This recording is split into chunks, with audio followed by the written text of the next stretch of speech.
এই ফেরেশতাদেরকে সৃষ্টি লগ্ন থেকে এইভাবে কওমার মধ্যে দাঁড় করিয়ে দিয়েছেন। ইয়া রাসূলুল্লাহ, দুনিয়ার সৃষ্টি থেকে এরা কওমার মধ্যে দাঁড়ানো আছে, কিয়ামত পর্যন্ত এই কওমার মধ্যে দাঁড়ায় থাকবে, কোনদিন সিজদা করবে না। এইগুলো কওমা তো বুঝাই না। আল্লাহ রাসূলকে আরেক দিকে নিয়ে যাওয়া হলো।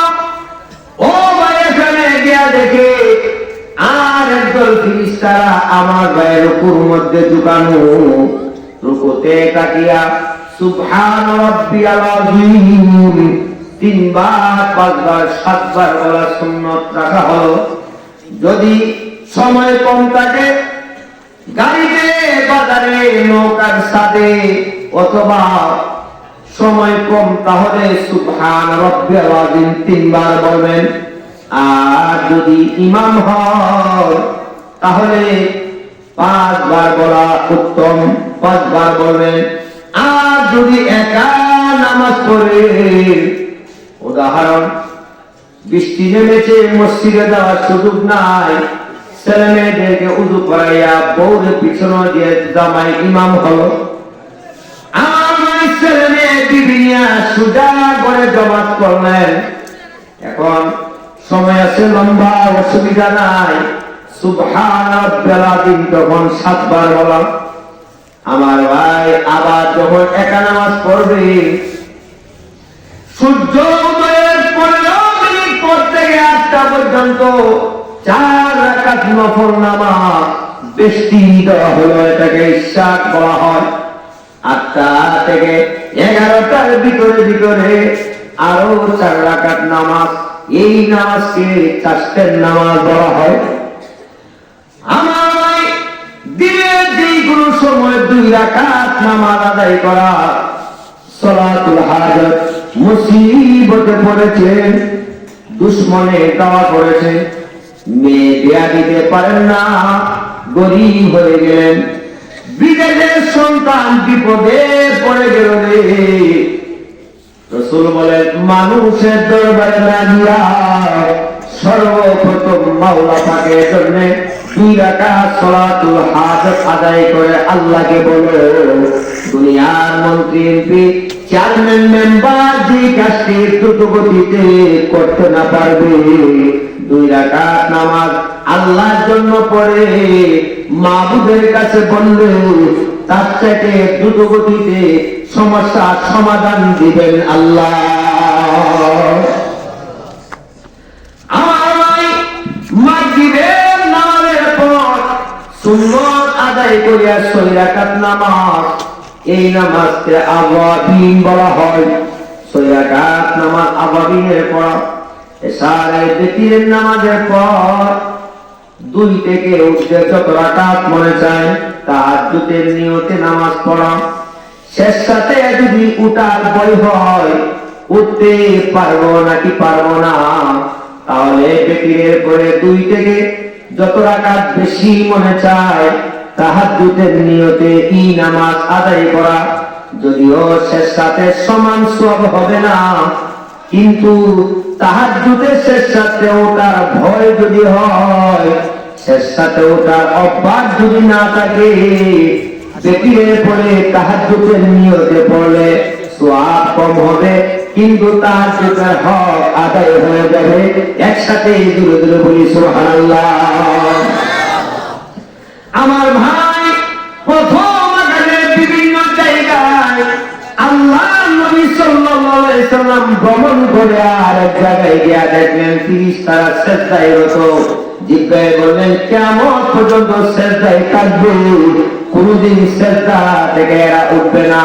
এইভাবে আর একদল তাশাহুদের মধ্যে বসা, মানে আত্তাহিয়াতুর মধ্যে বসা, কিয়ামত পর্যন্ত এইভাবে থাকবে। আমাদের নামাজের যতটি অবস্থা, আসমানে ফেরেশতা তত অবস্থায় নামাজের রুকনের মধ্যে দাঁড়ানো। দূরে দূরে সকলে বলি আল্লাহু আকবার। এক জায়গায় নিয়ে গেল, গিয়া দেখো বিশাল বড় একটি মুরুখ, নূরের তৈরি, তাসবিহ পড়ে সুবহান কুদ্দুসুন রব্বুনা ওয়া রব্বুল মালাইকাতি ওয়ার রূহ। বিশাল বড় এই মুখ এবং একটা দ্বীপ। আল্লাহ জিবরাইল বলে, ইয়া রাসূলুল্লাহ, এই যে পানিটা দেখে নিয়ে তাকে কি আপনি চিনেছেন? আল্লাহ নবী বলেন, না, আমি চিনতে পারিনি। এবার বলে দিল, ও নবীজি, এই যে প্রাণীটি দেখা যায় মুরগের আকৃতি, মহান আল্লাহ রাব্বুল আলামিন মুরগের আকৃতি দিয়া একজন ফেরেশতা আল্লাহ তৈরি করে রেখেছেন। শেষ রজনীতে তাহাজ্জুদের সময়ে এই মুরগ আল্লাহ তাসবিহ পড়ে, তার আওয়াজ পৃথিবীর সব মুরগের বুকের ভিতরে চলে যায়। সবগুলি মুরগ তার কণ্ঠের সাথে কণ্ঠ মিলিয়ে আল্লাহ রাব্বুল আলামিন তাসবিহ পড়েন, সুবহান কুদ্দুসুন রব্বুনা ওয়া রব্বুল মালাইকাতি ওয়ার রূহ। এই তাসবিহ পাঠ করেন। আমার মানে এরপরে আল্লাহ নবীকে নিয়ে একটি নূরের একটি মিম্বরের কাছে গেল, সিংহাসনের কাছে গেল। যখন সেখানে গেলেন, জ্যোতির্ময় একজন মহাপুরুষ সেখানে দেখলেন। আল্লাহ রাসূলকে বললেন, ও নবীজি, এই যে চেয়ারে বসা সুন্দর দাড়িওয়ালা লোক, এই মুরব্বিকে আপনি চিনেননি?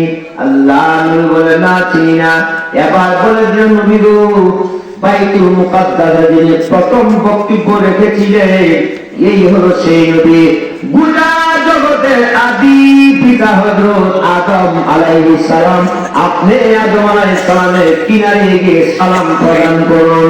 আল্লাহ নবী সালাম দিলেন, আদম আলাইহিস সালাম সালামের জবাব দিলেন, আমাদের নবীর জন্য দোয়া করলেন। একসাথে দূরে দূরে বলি সুবহানাল্লাহ। আল্লাহ আল্লাহ আল্লাহ আল্লাহ আল্লাহ আল্লাহ আল্লাহ আল্লাহ।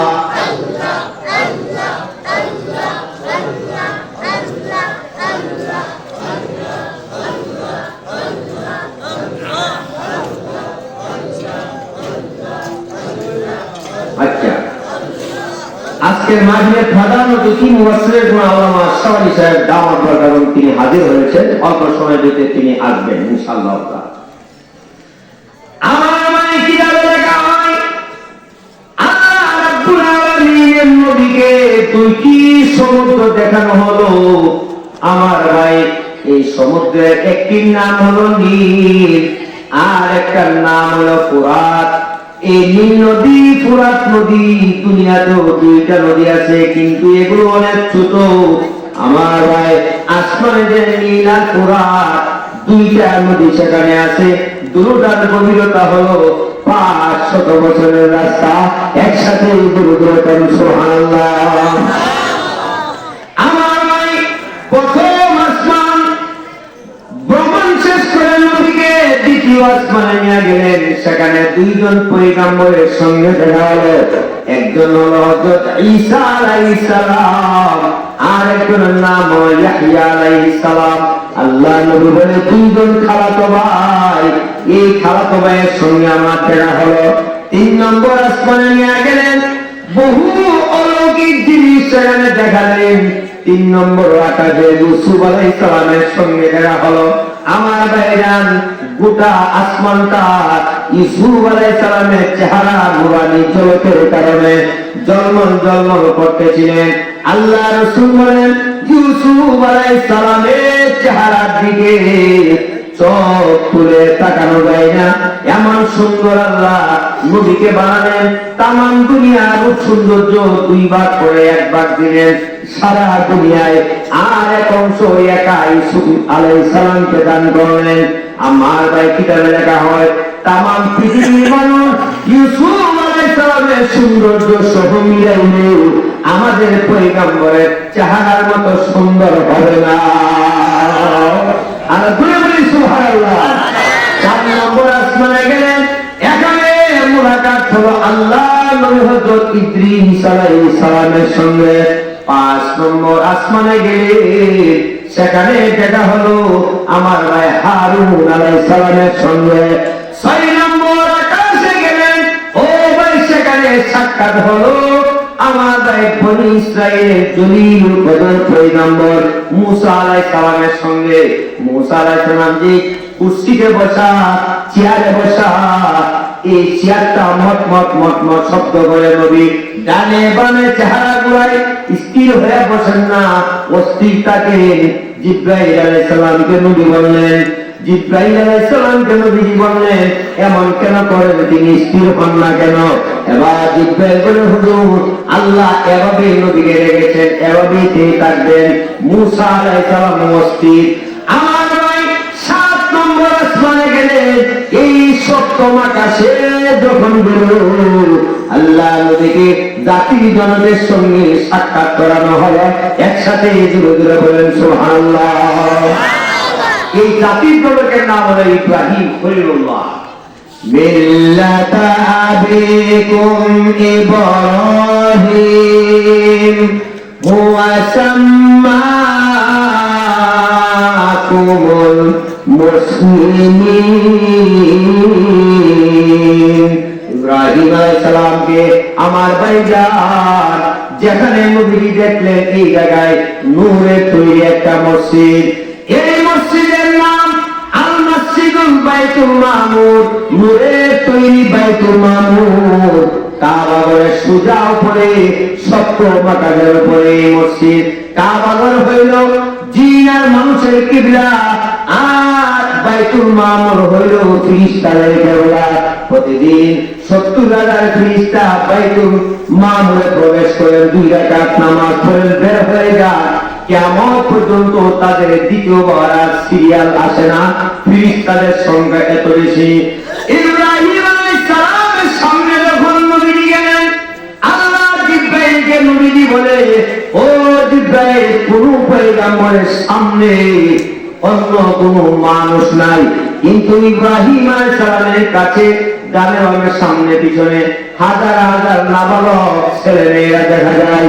উনি এদেরকে তাসবিহ পড়া, সুবহানাল্লাহ, আলহামদুলিল্লাহ, আল্লাহু আকবার, ইল্লাল্লাহ ইল্লাল্লাহ এই তাসবিহগুলি পড়ান। আর আল্লাহ নবী বলে, এই মাসুম বাচ্চারা এখানে কেন? এবার জিব্রাইল বলে, নবী গো, এই যে মাসুম বাচ্চাগুলি দেখে সবাইকে আল্লাহ মা বাবার মাধ্যমে দুনিয়ায় জন্ম দিয়েছিলেন। ও নবীজি, দুনিয়ায় হায়াত পান নাই, মাকে মা ডাকতে পারেনি, আব্বাকে আব্বা ডাকার সুযোগ তাদের হয়নি। নাবালক থাকতে আল্লাহ দুনিয়া থেকে কবরে নিয়ে এসেছেন। ইয়া রাসূলুল্লাহ, যেহেতু ইব্রাহিম আলাইহিস সালাম মানুষের জাতির পিতা, জাতির জনক, লিবারেশন ফাদার, এজন্য যত দুধের বাচ্চা নাবালক সন্তান দুনিয়া থেকে মারা যায়, সবগুলি সন্তান ইব্রাহিম আলাইহিস সালামের সামনে জমা হয়। আর নবীকে তারা বাপ বলে ডাকে, বাবা তৃপ্তি মিটায়। ইয়া রাসূলুল্লাহ, কিয়ামত পর্যন্ত যত মাসুম বাচ্চার জন্ম হয়ে মারা যাবে, সবগুলি সন্তান ইব্রাহিম আলাইহিস সালামের সামনে জমা হতে থাকবে।